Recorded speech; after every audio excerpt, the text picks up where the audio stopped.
I'm Vin. I'm Sori. That's Lavi. And Salty and Chip.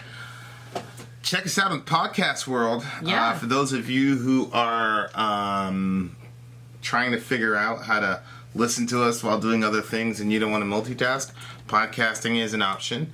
I'm pretty sure, I think we're at the 50% point. What do you mean 50%? To having 50% of all of the content. Oh, yeah. Pony's been killing it. She's been uploading for us. Yeah. Thank you so much. So, we're going to be providing links to podcasts. I'm pretty sure you could subscribe to us in Apple Music. Oh, really? Yeah. I didn't know you had that option. Yeah, we're on iTunes. Vin and Sori. Guys, join us. iTunes, Vin and Sori. We're also trying to get to iHeartRadio. If we can get to iHeartRadio, that'd be badass too. So, different ways to listen to Vin and Sori. Mm-hmm. So, of course, another angle for us to get to full time. Thank you so much for all of the folks who are on staff. You know, Dan.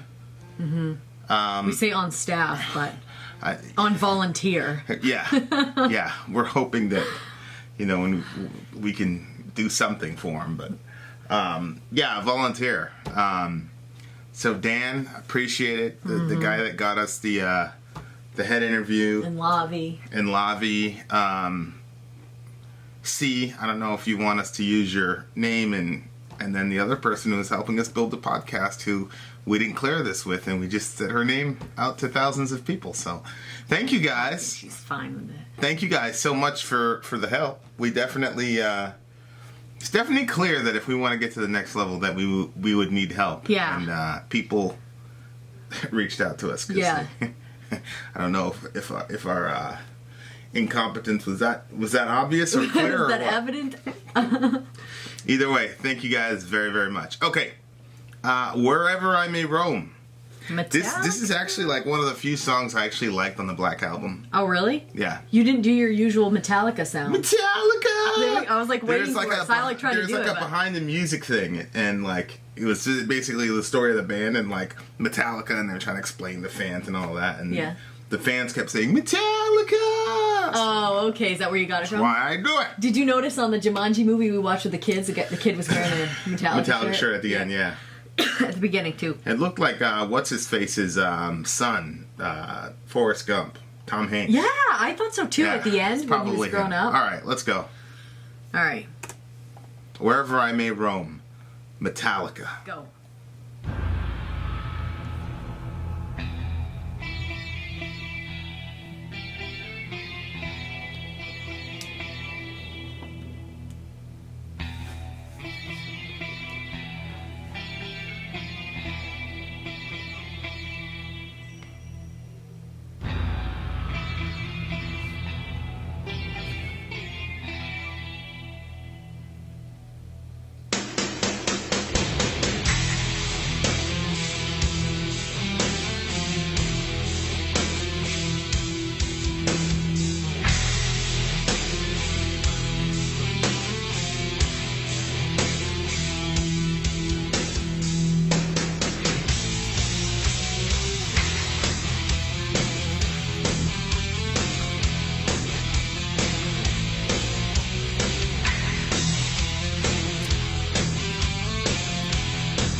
You look like you didn't like that song very much. No, I really didn't. You didn't feel moved by it? No. Why? Just didn't. What's wrong with you? It was boring. It was boring to me. Oh my gosh. And I hate the feeling of not liking a Metallica song because I really feel like I'm coming against the gods. Like I hate every time that we're going to review Metallica, I'm always like, oh, because like when I don't like it, I feel like it's like one of those things where, you know what's funny? If I think another band is like trash, I'm like, oh no, they're just trash. But like with Metallica, when I don't like it, I feel like it's me. Like I feel like, okay, I must be the problem. Well, this is a very boring song. I just think that you're probably like a metalhead. It seems like you like the older Metallica stuff. This is the Black Album. This is when they made like the real distinct change as a band. And a lot of like the metalhead, Kill 'Em All, Four Horsemen Metallica fan couldn't stand this. I just can't get into it. So, yeah. But it would, you know. It's a lot more structured, a lot more verse, chorus, 4/4, and at the end, maybe bag of shells. You know, a couple of boxes. But a couple of boxes. What do you mean? Yeah, like I just see like a couple of brown boxes lined up, bum, bum, bum, and that's it. They have their edges, they have their toot, toot, toot, but just boring. Wow. Yeah, they were on a conveyor belt. They're just moving. Wow. That was it. Well, sorry. Well, there goes that James Hetfield interview. Yeah, but was James Hetfield in there before it like changed? Well, yeah. So I like his old stuff. I'm really into your old stuff. You're like one of millions of Metallica fans. It's so funny. Like you're like a true cult metalhead. It's hilarious to me. Because like this is one of the tests. Like, does the person like new Metallica versus old Metallica? And I don't know the difference when you put it on. It's like I have no clue what it's going to be. Oh, you didn't like any of the new stuff, but the old stuff you liked. Interesting. Did I not like any of the old stuff? You didn't like Fade to Black, which everybody blamed me for, and you didn't like. What? Yeah. Well. And you didn't like. It was distracting, babe. Yeah. I'd have to give that one a re-listen. Anyway. I'm sorry. Don't touch me. No, I usually like it, but it was too much at the beginning when everything was too new. So, Wherever I May Roam is... What did you think it was about? He marries the road, like, he abandons everything, he goes full head on into his work. I mean, he's a wanderer. Rover, wanderer, nomad, vagabond, call me what you will. It's very, very interesting. I've stripped all but pride. I'm stripped of all but pride. Oh. I have stripped of all but pride? I mean, I have. I mean, it doesn't matter. I mean, all he has is left. All he really has left. The only thing he has left is his pride. It's the fact that he's a rock star. Yeah. That's all he has. Because he sacrificed everything for the game, for rock music. So all he has is the pride of being a rock star. Of course, as somebody on the outside, you're like, whoa, you're a rock star. But it's like, if you're touring all the time, and Metallica was like known for touring like crazy. If you're touring all the time, all you have left is pride. No. Like, I'm pretty sure that if I was in a band and I was touring as much as you need to tour to be a big, successful band, we wouldn't make it. No. You'd leave. I couldn't. Yeah, you'd leave. So it's like, those guys make those... That's really terrible. I don't think it's terrible. I mean, everybody has limits to what they... I feel like I could do anything. And you would still stay. Well, yeah, I'd still stay, but, you know, we're different. But, you know, divorce rate in like, you know, deaf group, stuff like that, it's like 92% or whatever. I just can't do it. You know, a lot of women, especially post-industrial, just can't do it. You know, when you're used to like the 9 to 5 and the husband comes back and all this shit. Yeah. It's just, you know. Yeah. So, it's like, but the point is, all you have left is the pride that you're a rock star. Mm-hmm. You know, because you have nothing to go back home to. But it seems like in this song, he's basically saying, fuck it. Yeah, but he said he was a slave. To the game, he'd stay a slave. Well, this is interesting because this is the same record with Nothing Else Matters on it. So, like, on the one hand, you've got nothing else. Well, Nothing Else Matters. It's that love song. Oh, yeah. You know, so on the one hand, you've got Nothing Else Matters, but then on the other hand, you have this song, which is weird. The Road Is His Bride. Yeah. So, it's sort of, but that's a contrast to being a rock star. gosh. So in her I do confide. She keeps me satisfied. Yeah. So I'm sure, like, you know, he's got girls on the bus or whatever, and I'm sure it's not all physical. I'm sure he does. I'm sure he does talk to them. I thought he was saying, like, the road keeps him satisfied. Sorry, you know, I'm stacking on all these papers in there. It's annoying to me. Well, I'm sure the road does keep... Well, I'm sure it's not the road, but it's what the road symbolizes. The road is... He's personifying the road as... A woman. As a woman. Mm-hmm. But, I mean, obviously... On the road, there will be women. There will be women on the road. And I'm sure there are times, you know, he's on the bus and, you know, they have conversations and he can... Whatever, and then he leaves. Yeah. You know. But everything you need, sex, drugs, rock and roll, it's all there on the road. You know, it's just you don't have the other life. Yep. And the dust and throat I crave. Ooh! That's a good line. Well, think about it. What? Well, it just makes me think of the cowboys and stuff like that when you're on the stage horse.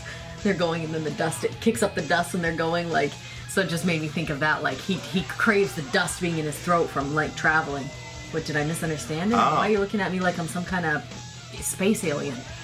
Well, I just thought I saw that as a biblical reference because the serpent has you'll eat dust all the days of your life. Oh, yeah. I don't think that's what he meant, but maybe he did. Because the theme of the song is about being a wanderer. Yeah. So, I mean, there seems to be some. So you think the dust and throat I crave is what now? You know, like when you see, like in the old westerns and stuff, when they go traveling and the dust kicks up when they're going. Where's the old western? No, I'm just saying, like, it just in there. Well, the slave reference, and I don't know what's a vagabond. Isn't that words that they used back then? A vagabond. What is that? Is a person that doesn't have a home. Yeah, but Cain. Do people say that? Oh, there goes that vagabond. Like that's a word that they used back. Like I remember that word being used in westerns, a vagabond. Mm-hmm. So that's why I thought the dust and throat I crave. Just when you're kicking up dust. There's like songs of kicking up dust, like you're leaving, you're going, and he's going. Why is it in his throat? Because you breathe it in as you're kicking it up. Like it's going, you're going. It's kicking up dust and you're breathing it in. And you just crave that. I mean, there's misery involved in it, but you're craving it because you like to be on the go. I disagree.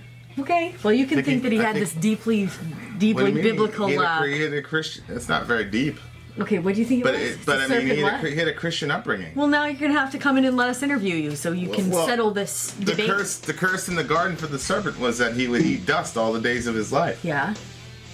So then the next thing you see is Cain, who belonged to the evil one. Yeah. And he's living the life of a wanderer. Yeah. So you seems to match pretty well. Yeah, but what is he saying about himself? That he's saying, okay, I'm taking that lifestyle because it's not a good lifestyle. Obviously, it's not a very moral one. Yeah. So it's like it seems in the taking song the like he's making the decision. Okay, I'm going to be that guy. Like that's me. I'm not going to live a moral life. All right, guys, let us know who's right, Vin or Sori. I think my interpretation is more interesting. I've never even heard of that from on your hand. What, you've never heard of what? Only knowledge will I save. That's the next line. You know what's funny? Every time we disagree about a lyric or something, like I'll disagree and you'll disagree, and I hear the hooves of the horses of the SJWs right now, on the way to say, "Geez, Vin, let her have her own point." Of course, she's allowed to have her own point. I just respect her enough to disagree with her. Well, I think they'll be okay with it this time because some of the times when you do it, you get real like And well, the last one you were just objectively wrong, because the artist himself said that the song, the Kill Pop song, was about the music industry. Oh, okay. You were just wrong. But you know, we're in a postmodernist /SJW world, and you're a very beautiful woman. So it's you know, we're starting to stack up like thousands of female watchers. None of them ever say that. It's always the dudes, 100% of the time. It's always dudes. Gosh, Vin, let Sori have an opinion, and they don't really realize how paternalistic and childish that is. That they're treating you like that, as if you couldn't stand up for yourself. That you would need some random YouTube commenter to help you.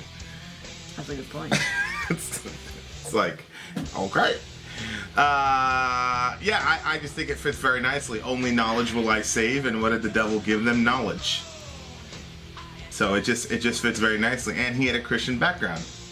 So anyway, you could do the kicking up dust Spurs thing, even though that none of that imagery. Thing, He didn't say Spurs. well, you just like a guy in his cowboy boots kicking up dust. You're heading out. Yeah, kicking up dust. Stop doing that. That's making it worse. None of that metaphor and anyway, is there. yeah, but we heard Countryalica.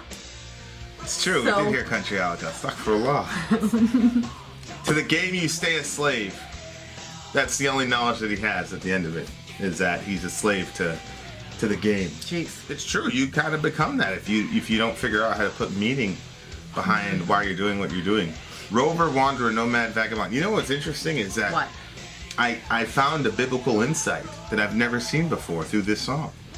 Okay. So Cain is a wanderer, Yeah. right? And whoever finds me will kill me, yada yada yada. And then it says the Son of Man had no place to rest his head. Yeah.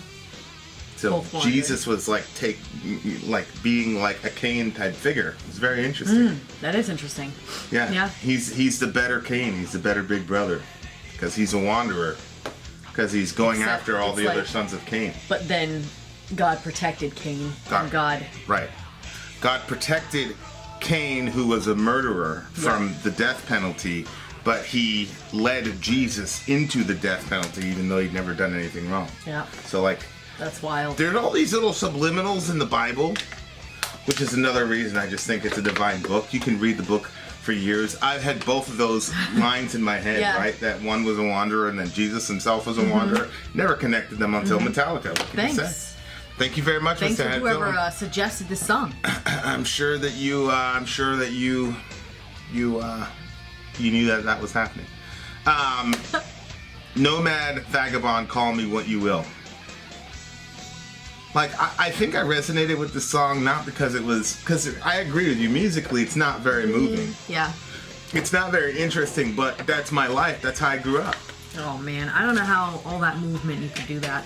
What do you mean how we could do that? Going around all the time and never but then I think, well, maybe that's easier because now you feel like you're good anywhere, you could just go here, go there, or whatever. I'm good anywhere. So maybe it's helpful. But to not have any traditions, I think is so sad. I love traditions. Things to look forward to. I'd rather You're be married to me, baby. I'd rather traditions now. I'd rather be on the road. I'd rather be on the road. I'd rather You be have channel. traditions with me? Well, our traditions will be on the road. Oh, it's pretty convenient for you. What do you mean? When was the most fun we've had as a family recently? That's right. When we were in the living room watching a movie. That's a fucking lie. When we were on the road. We did have fun on the road. Yeah, we had fun on the road. And I'll tell you what, when we go to LA for that NAMM show, we're gonna have a lot of fucking fun. Believe you me. Yeah. Yeah. Well, okay. Yeah, Well, I'm gonna think it's a double because we never got a honeymoon, so I'll be like, that can count. Thank you for telling the people that. What? We're straight to business. It's true. We started the YouTube channel. Well, it was tough because we had 4 kids. I mean, literally business. I know you probably read some innuendo into that. Are you freaking serious? Oh my gosh. No, it's literally back to work. Okay. Yep, literally. Hey, you don't work, you don't eat. Okay, so anywhere I roam, where I lay my head is home. There it is again. The Son of Man has no place to rest his head. I think you might be right. See? He's taking on Cain Ooh, yep. and Jesus simultaneously. Yep. Okay. And the earth becomes my throne. I adapt to the unknown under wandering stars. It's true, can you imagine going to all these different countries and shit? There's only a couple kinds of work where you go in different countries and you're able to adapt and learn the language and eat the food and all that shit. He's looking at the positive aspects of the life too. There is definitely some negative aspects to the life. Later on he says my ties are severed clean. Okay. What does that mean? he severed ties, the ties that bind. Yeah. And he goes on to say, the less I have, the more I gain. The less ties he has. Right. Oh, off the beaten path I reign. Right. Wow. But see, I feel like that though. Like I was raised like completely off the grid. Not off the grid in the sense of like, you know, living off in the woods somewhere, but off the grid in the sense of like having. I didn't feel, because this is the way my mom was. I didn't feel like any mores of society applied to me. Like I didn't feel like I had to follow any rule in society. Period. I still don't. Anywhere. So it's like, you know, it's like. It is a kind of like it is a conscious lifestyle decision that you make, whereas you're more like that's probably like the locus of a lot of our disagreements. Well, it's weird because I think we had this conversation before. It's that you're so extreme that like, because my family feels like that I don't have like a locus and that I could just fly off and do anything. Like, you know, I was going off to Latvia and they were like, oh my gosh, and then. You know, I was tooling up at one point to go to work in this orphanage where the chances are you weren't going to come back from. And like, you know, I wasn't going to be able to tell my family where I was. I wasn't going to really be able, I could tell them that I was in an orphanage, but they weren't going to know anywhere where I was or anything. So like, and that was like, I was cool with that. Like, it just happened to fall through because we couldn't get like visas and stuff. But other than that, like, it was going to happen. So like, my family sees me as like that, like, oh, like, she could just go anywhere and just do whatever, and I'm not like, I think in lieu of you, because you're like way more extreme than I am, then it makes me look like I'm like, give me my, you know. Yeah, you like things very, very particular. I haven't always been like that though. Yeah, I mean, you just very. But maybe it's a reaction to, you know, the way that I am. But no, I started getting like that years before we were together. It's true, because yeah, I started changing. There are different phases. Like there's one phase where you were just like a backpack person, like yeah, whatever's in there, all right, let's go. Yeah, I was good with that. And then you got like kind of. I loved the idea of putting everything that you have in a suitcase and going with that. Yeah, and then you got kind of domesticated, and then now it's like this strange like. Like I feel like. You want to go back there? Because I'm not saying that this is a superior way to live, because there's always an exchange. It's like Peterson says, sacrifice is a bargain with the future. So if you want to live this life of like exploration and seeing things and doing things that other people don't get to do, then you know, there's other shit you have to sacrifice. Yeah, I know. Yeah. And if you want to live in the nice picket house with the whatever and everything is and you know what to expect every day, 7 days a week, then there's shit you have to you get to sacrifice an interesting life. Life with you will never be boring, no matter what. I do kind of feel like, this is like a weird analogy, I feel even corny even saying it, but I feel like I've got like superhero gear on, but then like I put on a bonnet and like this little frilly whatever and a little apron. It's true, because you've always been a badass. Like from the very first day I ever met you, like you were always a badass, and now there's like this nice domesticated. Yeah, but I'm not like completely like evangelicalized. That. I feel like I'm like peeking out from under the bonnet. I'm gonna fuck this bonnet one day. Yeah. Look out, YouTube. Actually, don't. What the fuck? All right. Yeah. So I guess that's why it spoke to me, because I was always like that. You know? I always felt like that, and like, I remember listening to this in the Bronx and thinking to myself like, I'm like the truest fucking rebel ever, because it's not about breaking the law. Yeah. It's about social mores, because everybody in the hood was breaking some law. Yeah. It's not that. It's like that my willingness to like completely go outside of what was expected of me to do and expected of me to be in any context. I don't care if it's, you know, hardcore evangelical or I know other aspects or the hood. It doesn't matter. Like I don't care. You know. Then of course I still have a north. You know, Jesus is my north. You know. I mean, but you can be. I mean, this is a lifestyle Jesus lived. Like that was it. It's interesting though. At the end, he says, "Carved upon my stone, my body lies." Tombstone? Yeah. So like on his tombstone, it's going to be wherever I may roam. but his body's dead, but he's still roaming. Like he's going to be a wanderer forever, which is hell. Well, he probably doesn't know that though. Well, that's my theory about hell. Like, I'm not really a fan of hell. You know, I've said it over. I'm notorious for saying, like, that's a biblical doctrine I don't like. But the more I actually listen to metal and the more I hear people talk, the more I realize that folks want hell. Now, obviously, Hetfield, you don't know this, but he's grown a lot, like, spiritually and metaphysically. Over the years? Over the years, yeah. Okay. Since this time to now, he's almost, like, completely reborn as far as... Oh, really? Yeah, and I don't know what kind of faith he claims per se, but he got his alcoholism in check, and he took some hard looks at himself and stuff like that. That's cool. But I'm saying at this time, roaming around not having peace forever is kind of like the pinnacle for him. Or he's just saying, look, it's a fact. This is what's going to happen. I'm not going to change in my afterlife. You know, I've been living my entire life like this, which is, again, my concept of hell. Like, whatever you are now as a person, if you're, and I'm not saying him, I'm just saying in general, if you're a God-denying, whatever, you're not going to stop being a God-denying whatever after you're dead. You're going to be whoever you are. So, right. So if you're a wanderer now and you can't find your north in Jesus, then you're gonna be a wanderer forever. I mean, But then it says to me, like, what is home then? Like,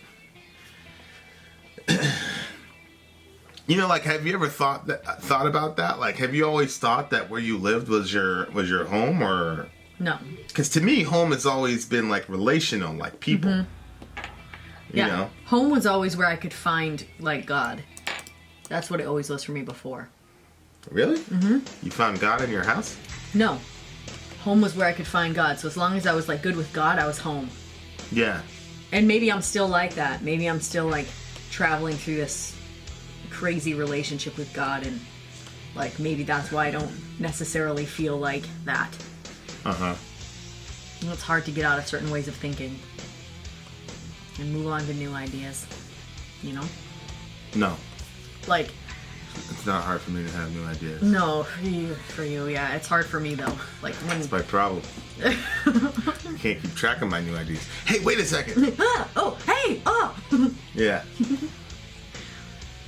Then you're like, will you please say something that you said before? Yeah. Stop with this new shit. Oh, boy. What do you give the song? 6? I think the lyrical content was really good. I like the biblical undertones. Yeah, even the lyrical content was boring to me. Well, yeah, you've never lived this life before, so obviously. Well, I mean... You know what? In 2 years, I'm going to play this song, and we'll see if it doesn't resonate with you. What do you mean? What? Y'all scaring me. Where would you be without fear and guilt? I don't know. You'd be so bored I'd probably and be healthy very and happy. shit. Yeah. This is an 8. It's an 8 for me. It's an 8 for me. And, initially I thought I was going to give this song a 10. Oh my gosh. But it really isn't that good of a song. I was going to say, to the couch, Vin. Yes. Where are the SJWs marching for me? There was one time, it's not true. There was one time when Ben Webb was like, you told a black man to shut up or something like that. It's really not a 10. It's just complete. 10. No way. No way. It's 2 points on emotion, to be honest.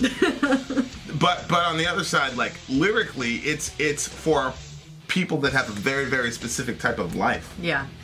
And so I live this life in pretty much every aspect of my life. Yeah, that makes sense, actually. So anyway, that's where I'm at. 8. 6. Vin out. Sori out. Gone.